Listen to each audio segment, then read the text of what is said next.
ఏంటి చిన్న తప్ప? నువ్వు చేసిన పనికి గుండె పగిలి ఒక రైతు చచ్చిపోతే అది చిన్న తప్ప? స్వలాభం కోసం నకిలీ విత్తనాల మీ రైతుల ప్రాణాలు తీసే నీలాంటి వ్యాపారులు దేశద్రోహులు. నీలాంటి వాళ్ళ వల్ల వ్యవసాయం మీద నమ్మకం పోతుంది. ఫ్యూచర్లో వ్యవసాయం చేయడానికి ఒక్కడు కూడా మిగలడు.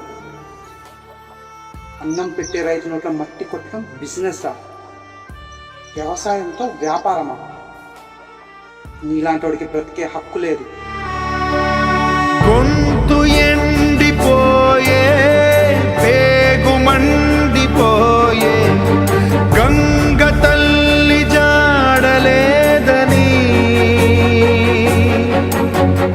నీటిపైన నీరు గారిపోయి అవిటి అయిపోయింది. నమ్మని దిగుబడి రావట్లేదు పొలాన్ని